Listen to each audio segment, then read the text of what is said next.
Jackson Merrill homered today for the Padres. We do have starting pitching matchups, by the way, for games 1 and 2. We'll get into that. Seemed like a bit of a layup to go Darvish opposite Yamamoto, but they didn't do that. They're going Darvish against Yamamoto, right? No, it's Darvish versus Glasnow, Musgrove versus Yamamoto. Right. That's what I was saying.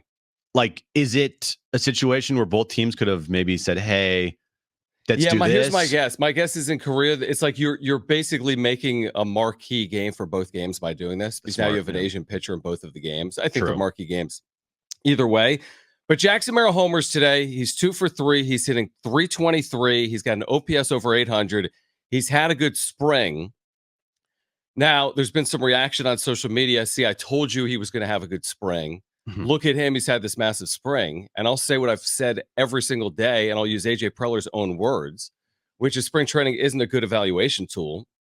I've never altered from that statement. And no matter what you do in spring, whether it's good or not, it doesn't matter, because you have to do it again in the regular season. Nobody's going to care about Jackson Merrill's spring. I'm glad he's had a good spring. It's better than the alternative, but the alternative doesn't mean he's bad in the regular season, and this doesn't mean he's good in the regular season. So he's had a good spring.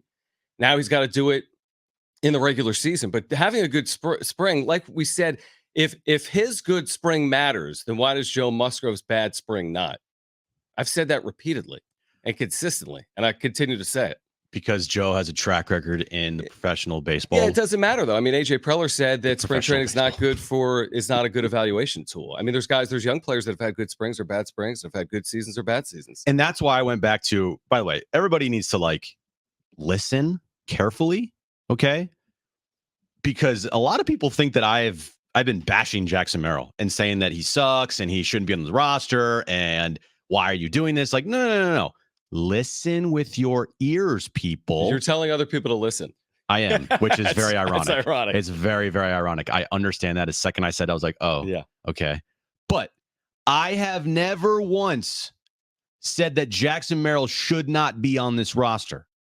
I've said I am cautiously optimistic about Jackson Merrill, but I also understand there is big risk of doing this because AJ Preller has a tendency and a track record of rushing prospects to the major leagues and them not performing or succeeding.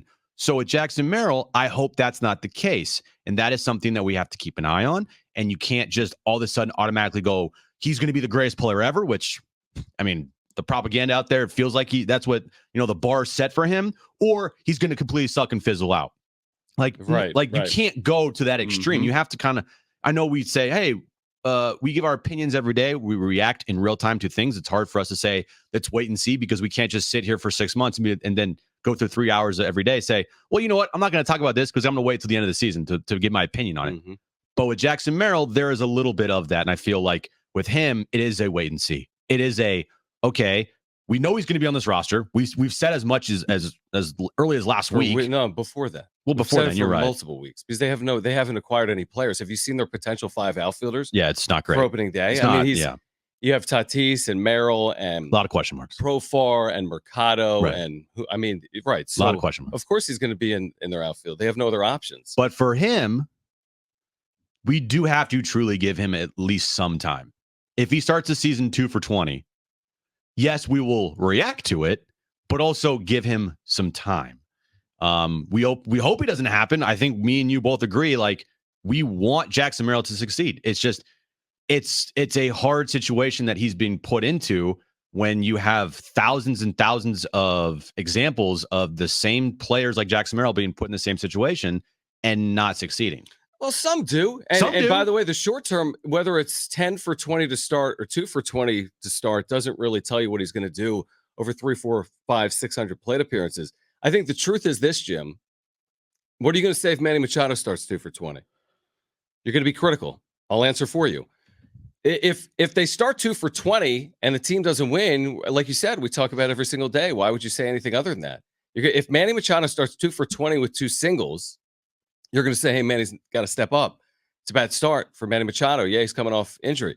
If Merrill starts 2 for 20, I doubt we're going to say, hey, he's a pup, give him time. You're going to react to it in real time. If he starts 2 for 20, it doesn't mean he's not hitting 300 as a rookie. And if he starts 10 for 20, it doesn't mean he is hitting 300. That's the point. Yeah. That's the point. I understand that. I just feel like there is a lofty expectation on Jackson Merrill to succeed right away. Mm-hmm. And if he doesn't succeed right away, then it will be like, okay, pressure's on.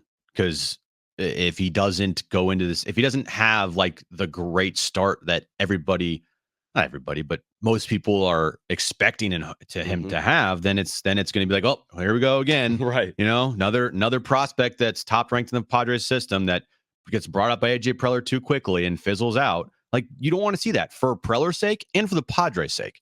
Well, I look at it this way. It's like everyone agrees that the Padres have a good crop of young players. The question is, at what point does it pay dividends at the Major League roster to help you win? Like, there is reason to believe their future with a young core can win. Hopefully, we'll see. But does that mean they win immediately with these young players? If they rely immediately on Merrill, Graham Pauley, Jacob Marcy, we'll see. Are they asking too much of them to win now? Like, it's one thing to say they have a bright future. I agree. We all agree. Nobody's saying Jackson Merrill doesn't have a bright future. Nobody's saying Graham Pauley doesn't have a bright future. Nobody can predict what's going to happen with the Padres in 2025 and beyond. Can they help this team win now? Is the question that people should be asking. And it's impossible to answer. I said it last week. I'm not really worried about Jackson Merrill right now. I'm really not. I'm worried about everybody else that are filling these roster spots with a bunch of uncertainty. I mean, John, this is their projected bench right now. This is way more worrisome than anything with Jackson Merrill. Jackson Merrill, I feel like, as far as the holes on this team that they have, is the least worrisome part of the holes. Okay. In my opinion right now. I mean, they're looking at a bench of Kyle Higashioka, Brett Sullivan, Jose Azocar, Eggy Rosario. Maybe Brett Sullivan replaced with like a Cal Mitchell or a Oscar Mercado, whatever. But that's their bench, okay? That's way bigger of a problem than Jackson Merrill starting 2 for 20, in my opinion. Yeah, maybe in the long term. I mean, I think initially, like, especially this Korea series, you may not even see the bench. Probably not. If they treat it like it's a postseason game and they use all their starting pitchers and they just keep their players in for all 9 innings, you may not even see the bench. And by the way, people are going to overreact to the Korea games as if 2 games makes a season, whether you go 0-2 or 2-0 or 1-1. Yeah, over 162, bench, that's a concern. Over 162, relying on young players as regulars, especially playing them out of their natural position, that could be a concern. I think you add it all up nothing's a concern over one day. Jackson Merrill on opening day could have 3 hits.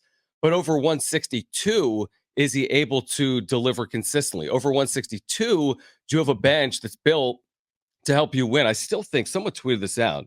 This is unbelievable to me if this is accurate. Do they have 8 spots as of today open on their 40-man? That's not accurate. I saw that. AJ Casville said that he got, or it was bad information that he put out there. What's it at? 36, 37? I think it's at 37. Oh, okay. So, I was going to say, that doesn't make any sense. I mean, because Jackson Merrill still hasn't technically been put on the major league. So they'll put him on the major league roster the day they have to put him on the major league roster. They'll put like Graham Pauley on the major league roster. They have to put him on. So your 37 goes to 39 or 40 based on the moves you make before opening. Correct. And I'm sure a pitcher or 2. Yeah, exactly. Like, I mean, so there's that. And then again, it was finalized today. You do have Darvish starting the opener. You have Musgrove starting game 2. We knew it was going to be in one order or the other. Speaking of which, like you said, Merrill, okay, I'm not as concerned about Jackson Merrill off the bat. I mean, it's a good point. Even like Darvish, even like Musgrove, we don't know what to expect. They haven't pitched in the regular season in a long time. One of them was July. The other was August. Springs have been irregular. It's a weird spring. I mean, it's a short spring. They're leaving in 2 days for Korea. To your point, it's like I'm less concerned about Merrill going 0 for 4 or 2 for 4 on March 20th as I am to see what does Darvish look like? Right. What does Musgrove look like? That to me is way more fascinating than any one position player's performance in any one game. It just feels like Merrill is the end all be all to their success because one, it's all anybody talks about. He is the only, it feels like he's the only player on this Padres team that is being talked about. He's a rookie. He has 0 plate appearances in the big leagues. He's not going to make or break this season. He's just not. The only thing that he can do really is like help this team out in a way that, you didn't get that production from center field from Trent Grisham last year. And you hope that he actually turns into a piece because they need that from their farm system. They need a position player to hit. It doesn't have to be like an all-star rookie of the year level, but he needs to be like a solid contributor, like just a solid everyday Major League Baseball player. This team will go based on the performances, not of Jackson Merrill, but of Manny Machado, of Fernando Tatis Jr., of Xander Bogaerts, of Yu Darvish, of Joe Musgrove, like Hassan Kim. Those players' performances are way more important and going to be way more impactful to this team than what Jackson Merrill does. And by the way, whatever you think of their offseason, the offseason's over. I mean, they can make moves between now and March 28th, and they can make moves between now and like the 1st of April, but they're hopping on a plane for Korea. So there's no like saving the season type player walking through those clubhouse doors in the next 48 hours, I wouldn't think. I don't think all of a sudden they're going to announce the big Tommy Pham deal. I don't think all of a sudden, hey, those Blake Snell eye emojis were pointed towards San Diego. Like, they're leaving. This is the team. There are some good things to like you said. If you rely on your core and they perform, you have a chance, hopefully, to compete for 162. There's some areas that they're going to need to prove to us that they're capable of overcoming potentially. But whether you like it or not, this is the team. Yeah. They're leaving in 2 days. This is the team they're going to have March 20th and 21st. Could it change between now and March 28th? Yeah, in a minor degree. But like, even if they did sign Tommy Pham, and we've advocated for it. I don't think they will, but even if they did, again, is it that much of a different team? Even if they did sign Michael A. Taylor, is it that much of a different team? This is who they are. This is 99% of who they are heading into the regular season. Yeah, a minor move here and there, but you're right. There's not this next move coming, which is surprising. We are surprised. almost officially, 48 hours away from them leaving for Korea. Yeah, definitely. And that roster that they bring to Korea will be their opening day roster. Mm-hmm. And everybody thought, including us, even people that cover this team daily, we're saying adamant, like, hey, they're going to do another move. They will make another move for a major league player. They will sign a major league player. They will do something. It is very hard to envision this team going into this year with what they have and how many holes they have on the roster. That's how I felt. That's how I felt too. Yep. Well, guess what? No moves. None. And we're going to see if it's going to work or if it's not going to work. If the no moves and Preller going with, maybe too much youth to fill these holes to start the season will work out, or it won't work out. And then there's going to be a lot of question marks going into the rest of the year. And the bench part of it, it's like they can't afford any injuries. If this is truly the roster they have with the depth they have in their minor league system and the players that we've seen in spring training, you get one big injury on this roster, that is going to be a huge problem. Well, I would say this. Related to go back to the Juan Soto trade for a second. Remember the day when they traded him away? I know. I remember it. Yeah. Did you ever imagine the day they traded Juan Soto away, they were done? No matter what you thought of the trade. Take away the Matsui Go and Peralta. I know.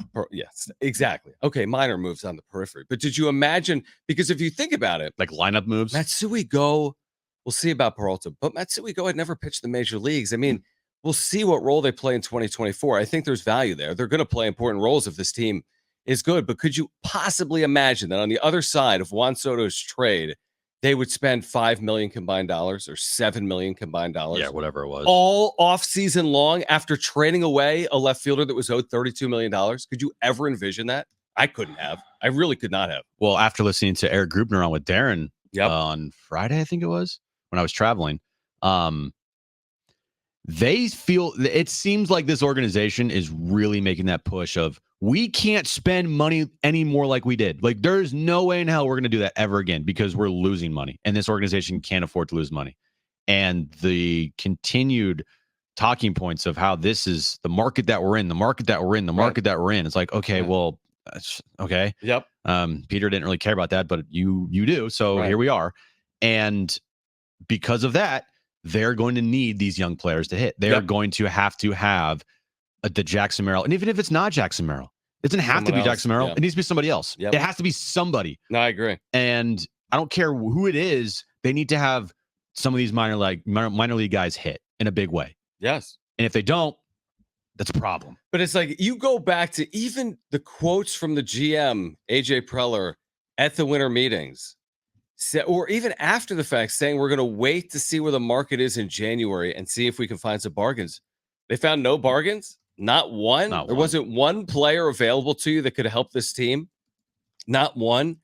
And if you say, well, they were overpriced, so you're going to tell me you're going to potentially mortgage some of your chances at success because Tommy Pham wants another $1 million, because Michael A. Taylor wants another 1.5, because this fifth starter wants 9 and you're offering 7. Yeah. You're going to mortgage some of this season, hold the line because they're overpriced, but you have needs. That to me is still the most surprising part of the offseason. They traded Juan Soto, okay. It was always a possibility. The fact that they backfilled in no real way off the Soto move. Now, they addressed needs in the move, but, I mean, come on. They needed to do more than just that. You don't just trade Juan Soto, not sign Blake Snell, not sign Josh Hader, and make that your entire offseason. I mean, they did it. That's a bit extreme. They did it. And it is it not extreme? They did it. It is extreme, John. It is. I'm sitting here and it is. I am not one of those people that is like over the moon that we get to see all these prospects right away. Right. I'm just not, because I know that this team's in a situation where they have to win. If they were in a situation like they were in 2017, yeah, completely different mindset. Mm-hmm. I would be, yes, through the roof. Can't wait to see Jackson Merrill. Can't wait to see Graham Pauly. Can't wait to see whoever else. But they didn't have like 4 $30 million players. Exactly. They don't have the expectations of you have to make the postseason. They don't have a GM. They do. They have a GM who's in his 10th season who I would feel like is on the hot seat here. I just think they're trying to thread a needle. It's like, hey, we've spent a lot on the core, but we really like our young players, and we don't have any money coming in, so let's just make this work. To your point, they got to stay healthy. It's like you're threading here. If the things work your way, great. If they don't, what does the other side look like? I mean, John, look, with Jackson Merrill going 3 for 4 today with a home run and an RBI double, this team might win 103 games this year. They could win more than that, Jim. That's very possible. It is a possibility. I'll say the same thing I've said all spring about Jackson Merrill. What he does here nobody's gonna care come March 20th. No. Whatever he does here isn't gonna impact what he does in the regular season. And I do know this: they're gonna count on him in the regular season. And real quickly here, what I did say is, for a guy trying to make the team, he needed to not just open the door slightly. I felt like he needed to emphatically open that door. I'm here. Put me on the roster. You have no other choice but to make me the opening day, whatever. And I feel like up to this point, it's not like an emphatically like knock the door down, but he probably is now based on today. Well, based on today, then it probably is, but good for him.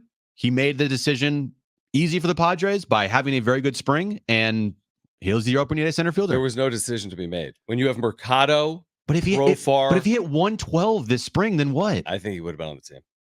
I'm glad he didn't, because if he did, then we would be talking about that. Yeah, probably. But again, fairly or unfairly, because it is spring training numbers.